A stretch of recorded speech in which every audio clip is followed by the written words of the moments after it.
un poco de lo que hablamos la semana pasada. Espera un momentito. ¿Quién se acuerda de lo que hablamos la semana pasada, de los que estaban aquí? Para que le añadan a los que no tuvieron. ¿Ah? No, es que Gabriel necesita cambiar la... ¿Qué hablamos? ¿Cuál era el tema? Evangelismo. ¿Okay? Era el por qué la iglesia tiene que tener presente la función de evangelizar. ¿Okay? Porque sencillamente, ¿qué dijimos que era evangelizar?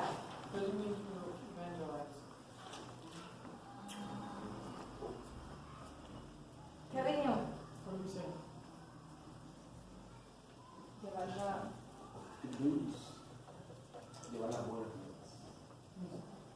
Llevar las buenas nuevas, ¿verdad?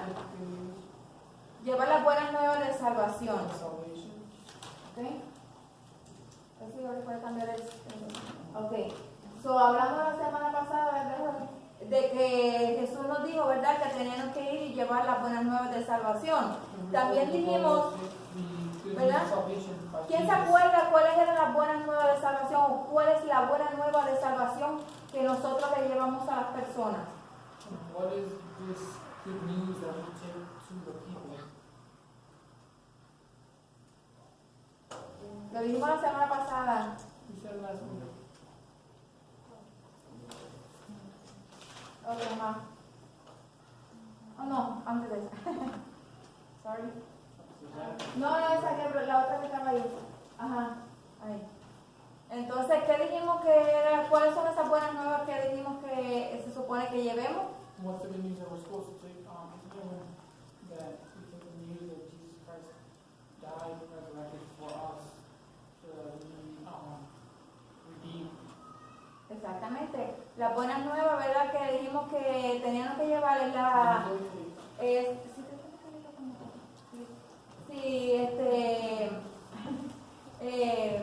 ¿cómo se dice? Perdón, la buena nueva de salvación que nosotros llevamos, ¿verdad? Es que Jesucristo murió, resucitó y es el que a través de ese sacrificio nuestros pecados que son perdonados. O esa es la buena nueva que nosotros le llevamos a las personas. ¿Okay? Entonces, también dijimos la semana pasada, Gabriel, por favor, pasa la siguiente hoja. Se me quedó el que cambia, por favor, discúlpeme, ¿verdad? Dijimos la semana pasada que la religión de los musulmanes es la que ahora mismo es la religión más fuerte en el mundo. Es la religión número 1 en todo el mundo. ¿Okay? Dijimos que, mire, esto era una encuesta que se hizo en el 2010. ¿Okay? So, que el 2010 la iglesia, los musulmanes tenían el 70% de la totalidad de los conversos son musulmanes, en comparación con que con un 34% los cristianos. Eso quiere decir que hay un desbalance bastante fuerte, ¿verdad? Ok. Entonces, esta semana, hoy yo decidí que, ¿verdad? Para seguir como continuación de lo que estamos hablando del evangelismo y la gran comisión, eso es lo que vamos a mirar un poquito por encima hoy, ¿qué es la gran comisión? Porque muchas veces nosotros podemos tener muchos años en el evangelio y hay cosas como que no es que las olvidamos, pero como que se las echamos a un lado y no son la prioridad en nuestra vida, ¿verdad? O no están como que constantes en nuestra mente. Y cada iglesia, ¿verdad?, tiene que entender que la esencia es poder evangelizar y hacer discípulos, ¿verdad? Pero de esa manera, como se hace es a través de la gran comisión. Entonces, el otro siguiente. Ok, ahora le hago esa pregunta.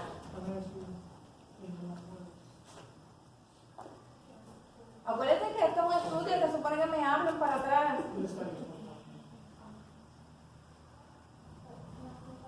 Mira la pregunta, pero tú no, Elena, porque está en inglés. ¿Quién me puede decir en sus propias palabras qué es para ti la la gran comisión, porque todos aquí somos creyentes y llevamos mucho tiempo en el Evangelio. Lo que Jesús hizo, que llevar la palabra en todo lugar, donde quiera. Denise dice que hace lo que hizo Jesús, llevar la palabra a todo lugar. ¿Qué más? ¿Quién dice algo más?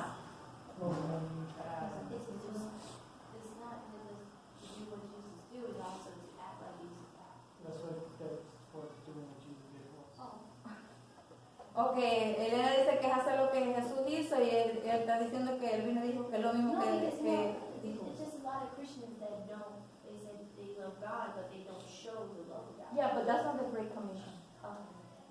Yes, that's something, that's what you are spiritually. Okay? What is the Great Commission?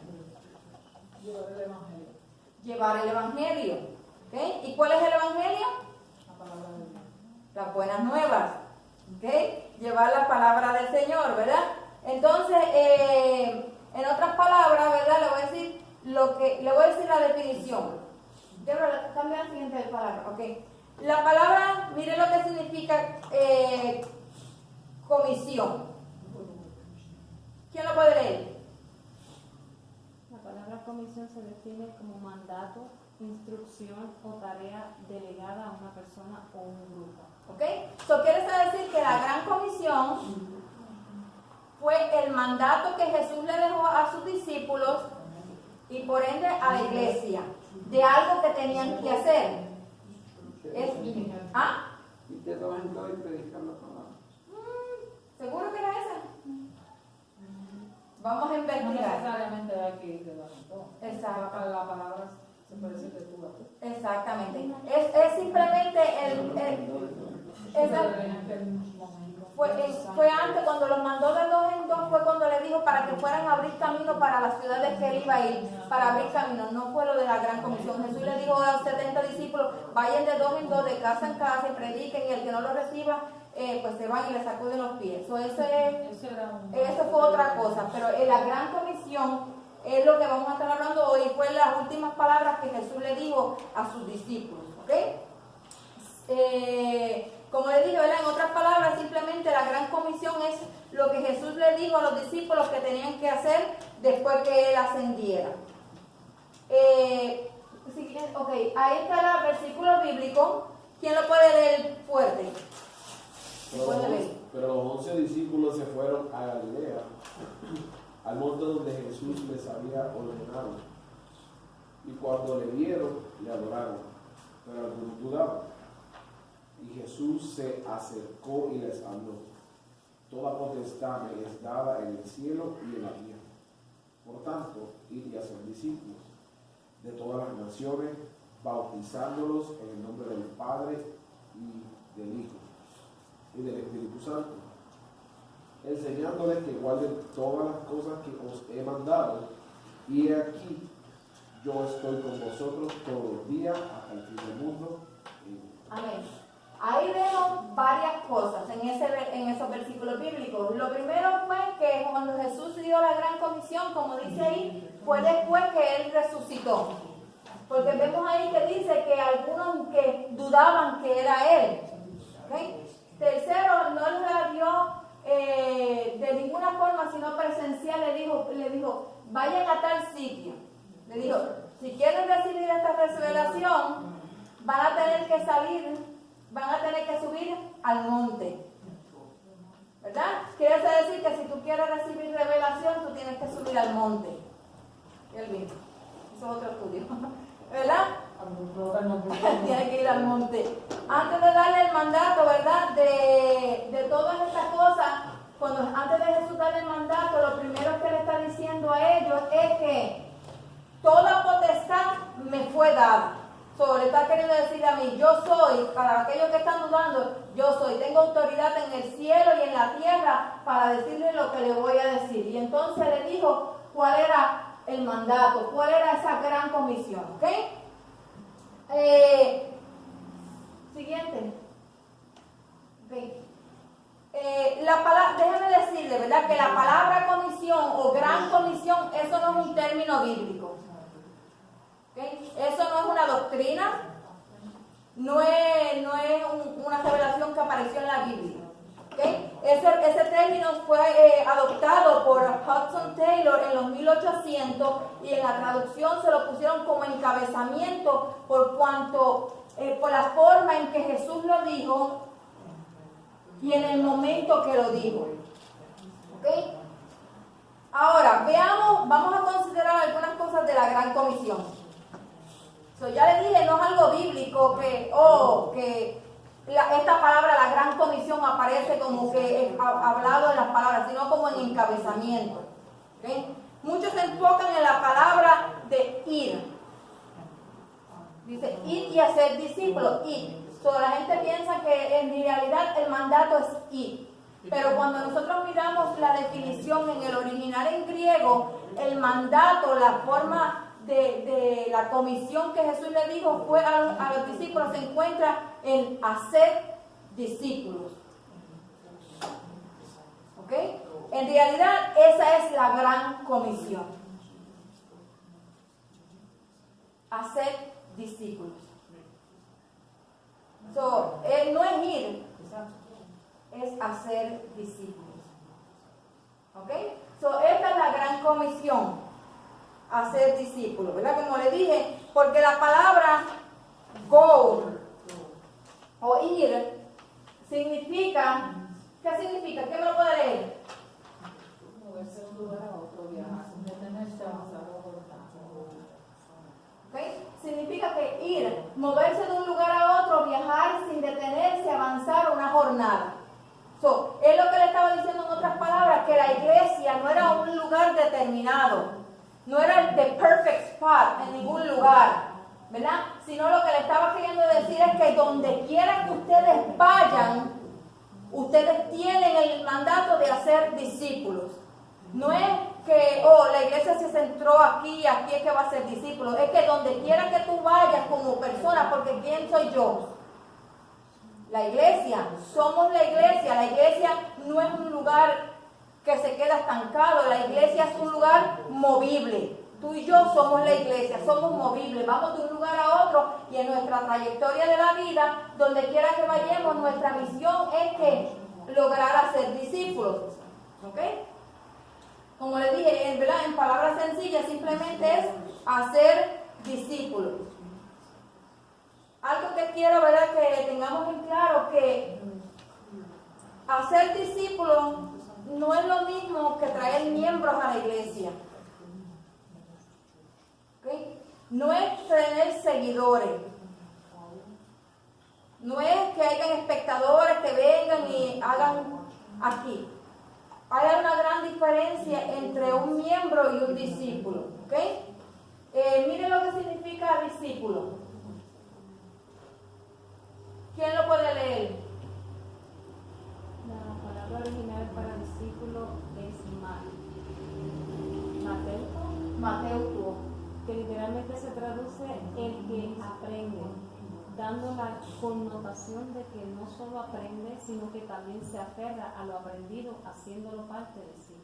¿Okay? Por eso Jesús dijo, vayan, hagan discípulos, y dijo, bautícelos, y después le dijo, enséñenles a que vivan lo que ustedes les enseñaron. Por eso es un discípulo, no es simplemente alguien que tú vas y lo traíste y te llegó a la iglesia. Un discípulo es alguien que tú vas, buscas y lo traes aquí para ¿qué? Formarlo, para enseñarle las doctrinas. ¿Ok? ¿Qué más dice ahí? Siguiente.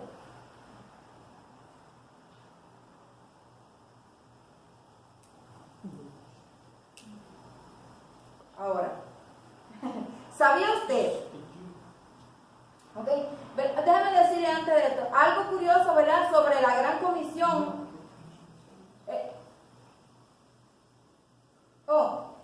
Que esta misma Jesús se la había dicho a los discípulos en Marcos capítulo 16, versículo 15. ¿Okay? Ya le había dicho eso mismo, pero cuando tú lo lees en Marcos capítulo 16, Jesús no lo dice como mandato, sino es que es parte de una conversación que le está diciendo. Tampoco le dijo en ese momento, la potestad se me ha sido dada, ni tampoco le dijo en ese momento, yo estaré con ustedes hasta el fin de los tiempos. ¿Ok?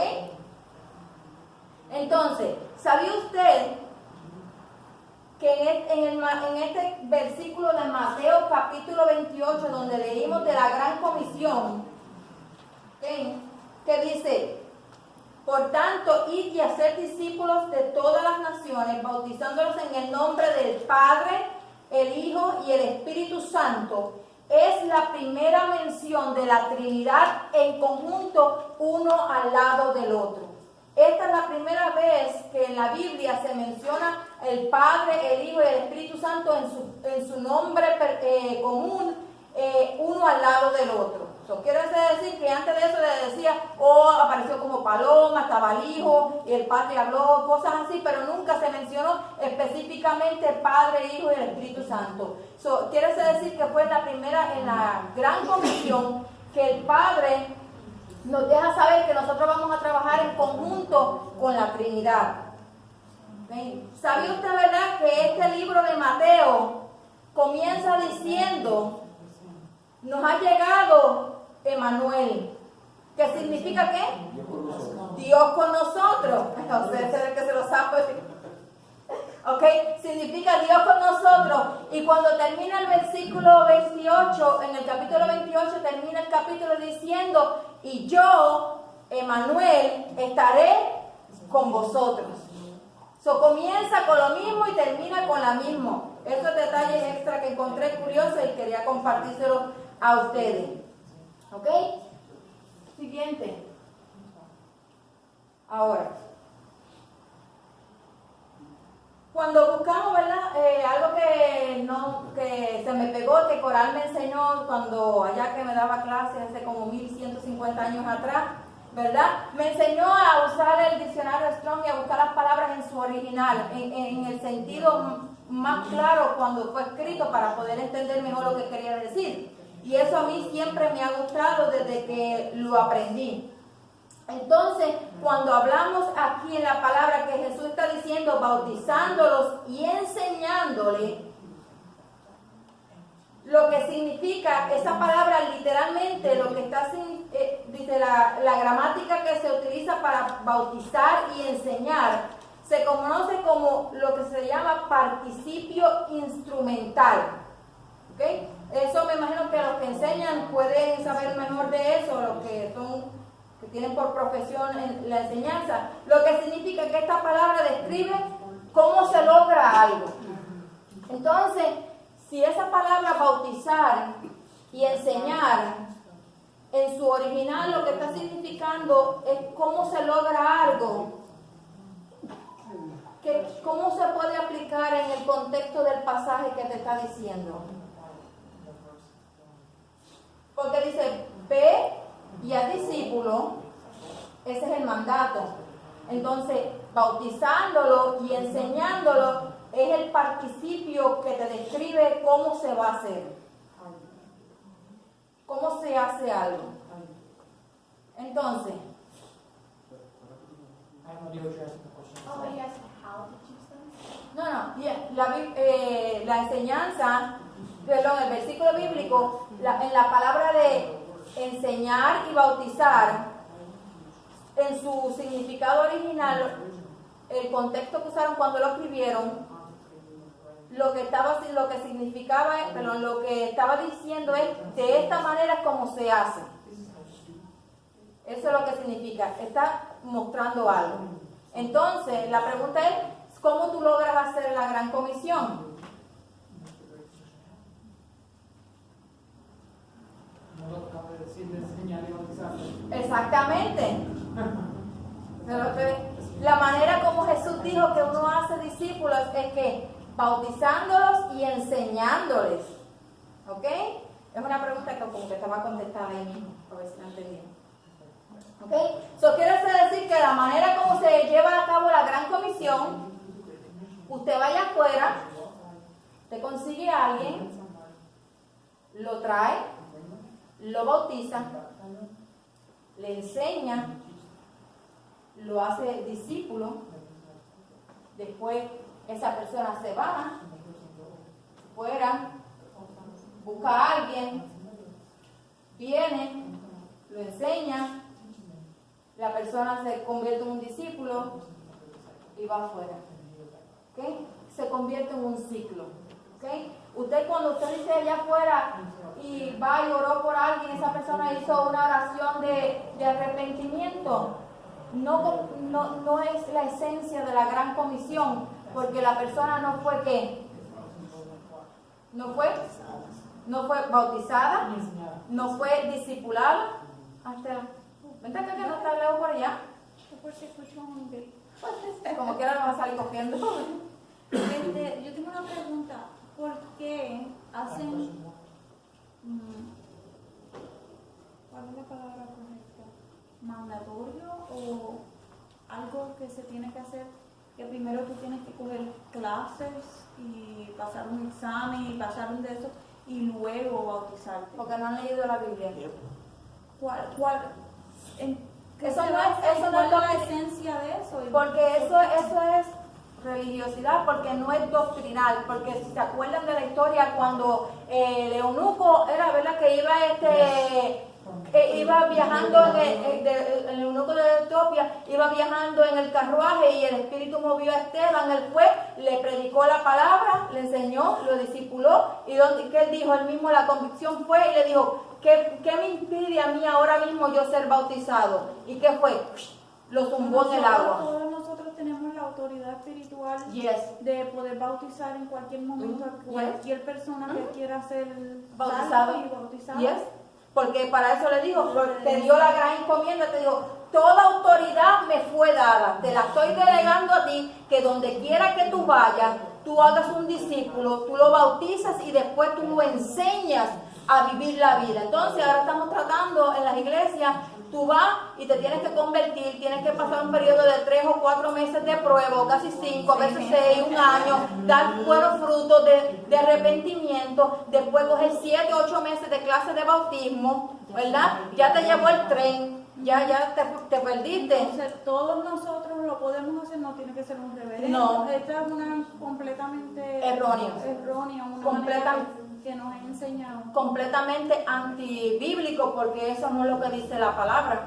La palabra dice ahí, Si yo cojo una pincherita de agua y alguien se quiere arrepentir, sí, tú lo puedes bautizar en el nombre, porque Jesús dijo, a vosotros les he dado toda autoridad. Digo, vayan y hagan discípulos. No le dijo pastores, no le dijo ministros, evangelistas, asociados, ni ninguna de esas cosas. Simplemente le dijo, ustedes tienen la autoridad para poder hacerlo. So, cuando tú pierdes a alguien, cuando nosotros tengamos nuestro propio lugar, vamos a tener un bautisterio listo. All the time. Cualquiera que se convierta y quiera bautizarse, uno lo bautiza. Es porque el bautismo tipifica esa que tú te uniste públicamente, es tu confesión pública de que tú aceptaste a Jesucristo como tu único y exclusivo Salvador, porque mucha gente lo confiesan de boca, pero como no están bautizados, no fueron sellados con esa unificación con Cristo, y después entonces que tú vienes y lo enseñas, lo vuelves un alumno, para que él aprenda a vivir como tiene que vivir. Pero si queremos hacer las cosas al revés, por eso la gente se van y no vuelven, se cansan, porque no tienen esa experiencia real con Jesús. Ahora yo tengo una pregunta para ti. O sea, yo le predico a una persona y la traigo a la iglesia. Y tú dices que en el momento de puede bautizar, estoy de acuerdo. Pero esa persona cuando se va a bautizar va ignorantemente, sin saber por qué se está bautizando. Esa persona hay que por lo menos instruirla a decirle lo que es el bautismo, explicarle lo que es el bautismo y por qué se está bautizando. Para eso que le estás explicando la palabra, le estás diciendo cuando tú aceptes a Jesucristo como tu único y exclusivo Salvador, le dice, tienes que bautizarte. Ahí mismito tú le dices, Recuérdate que la persona se puede confundir porque la iglesia católica bautiza. no, pero estamos hablando de bautismo por la inmersión de agua y se le explica porque... Exacto, pero acuérdate que, por ejemplo, mucha gente, su deseo primordial ha sido ser católico. Y esa persona dice, pero si ya yo me bauticé y esto que lo otro. O sea, en esos momentos hay que enseñarle, no tiene que ser como tú dices, una larga de 6 meses de estudio. Pero sí yo creo personalmente, y no tienen que aprobar conmigo, que la persona llega a la iglesia y hay que discipularla primero explicándole lo que es el bautismo, por lo menos 1 o 2 clases, o que ahora está ready, ahora te bautizo. ¿Ves? en aquel momento que va pasando ¿cómo es Felipe? Of course, no había escuela, no había iglesia, no había nada, tú sabes, el Espíritu lo llevó allí y hay que ver las situaciones.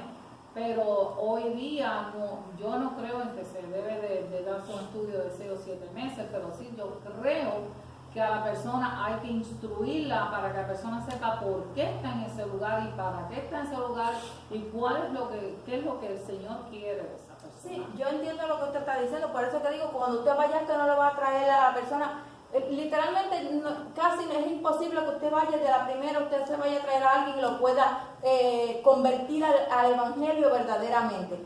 Cuando la palabra dice que él estaba hablando, le habló desde los profetas hasta el final. Eso quiere decir que en ese tiempo le predicó la palabra. No estamos diciendo de que se va a hacer a lo loco. Me imagino que cuando yo digo que los vamos a zumbar rápido, lo que estoy queriendo decir es que uno se los lleva y le explica lo que están haciendo, el acto de fe que está haciendo, y para eso es el discipulado que le vamos a dar luego de enseñarles a guardar todas las doctrinas. Pero si miramos bíblicamente los ejemplos y miramos cómo se habla la palabra, el orden que la Biblia lo está diciendo, no hay que darle unas clases bien extensas ni nada de eso, porque la persona pierde la esencia, esa emoción de lo nuevo, de este encuentro que tuvo con Jesús, ¿verdad? Como la mujer samaritana que cuando le dieron las buenas nuevas de salvación salió corriendo y se convirtió en la primera evangelista de toda esa área, ¿me entienden? Y eso es lo que queremos lograr. También lo que hizo Juan el Bautista también. Él fue y hizo lo que Dios le dijo que hiciera y bautizó a todas esas personas. Y yo digo que no dio clases ni nada, él explicó, le llevó la palabra, hizo lo que Dios le mandó a hacer. Porque hoy en día... Ya, porque la gente, yo lo miro como también, yo no estoy juzgando, simplemente puedo entender que lo han hecho como quizás precaución de guardar el evangelio y como que de no ofender el evangelio, de que la persona tenga que estar casi perfecta para venir a bautizarse, pero en realidad si perdemos la esencia de esa ilusión que las personas tienen, ahí es donde uno los aprovecha y le puede depositar toda esa fe y la palabra y a tener un verdadero encuentro con el Espíritu Santo, con el Señor, con la palabra, y de ahí en adelante entonces uno los tiene más susceptibles para poder enseñarles, porque ya hicieron un compromiso público de bautizarse. Pastor. ¿Qué diferencia hay en el acto de fe de ir y recibir a Jesucristo como tu Salvador entre ir y ser bautizado? ¿Hay una diferencia entre más importante o menos importante, más commitment o menos commitment? Porque cuando una persona viene al Señor, siente como viene el Señor y ellos reciben, ¿sabes? Ellos no tienen ninguna clase de educación, solamente ellos que dieron la conversión y recibieron. ¿Tú me entiendes? No hay una importancia, yo creo que le hemos puesto como más importancia, ¿tú me entiendes? Como que bautismo en aguas aquí y ¿cómo se llama eso? Cuando recibes la confesión de fe aquí. Todo el mundo puede confesar a Jesucristo como Salvador, pero cuando se trata de bautismo es deeper, eso es más profundo. Yo no creo que haya una diferencia. Yo creo que para mí es más importante una persona que recibe a Jesucristo y confiesa de fe que una persona, no es que es más importante, pero que más o menos es el mismo paso. Sí, es lo mismo en realidad, porque cuando tú estás aceptando al Señor Jesucristo como tu único Salvador, tú lo estás haciendo privado. Cuando tú vas a las aguas en el bautismo, tú estás anunciando públicamente lo que tú hiciste en privado. Es simplemente una evidencia tangible al mundo de tu confesión. Antes se iban y se circuncidaban públicamente, se hacían las fiestas y todo el mundo, los varones, se circuncidaban. Ahora no tenemos que hacer eso, simplemente ahora, ¿verdad? Van y públicamente están los bautismos. Es como que no es un ritual, es como una ceremonia de lo que tú hiciste en privado. ¿Okay? Porque como la gente va a saber. Eso va de la mano. Yes. Porque es un mandato. Exacto. Tú sabes, hay que bautizar. Yes. ¿Sabes? Arrepentimiento y bautismo. Porque al bautizar se sumerge en la muerte de Cristo. Sí, es como que se unifican en Cristo. Es como que cuando usted se casa, usted está en engagement, usted está públicamente, está más o menos lo mismo, ¿verdad? Y cuando te casas, ¿lo haces qué? Públicamente. Para todo el mundo, es más o menos lo mismo. ¿Van a correr? nos acordamos del bautismo del Señor Jesucristo. Él era el Hijo de Dios. ¿Cuándo fue que se hizo público? ¿Cuándo fue que la voz de Dios sonó y dijo, este es mi Hijo amado, en Él tengo contentamiento? Ahí fue públicamente Dios, el Padre, la Trinidad completa, diciendo, es mi Hijo. Y Gabriel en cierta manera tiene razón, pero el bautismo es esencial. Yo me acuerdo cuando yo dije estas palabras, se los dije a un maestro mío, porque me dijo, Coral, ¿te vas a bautizar? Yo tenía como 2, 3 meses en el Evangelio, y yo dije esto, yo no me siento preparada, clásico. Y él me dijo esto, por lo mismo te debes bautizar. No se bautiza el que está preparado, se bautiza el que necesita preparación. Y yo, that makes sense. Exactamente, porque por eso la Biblia dice, lo bautiza, hace el acto público, se confiesa y después tú los enseñas poco a poco a hacerse un discípulo.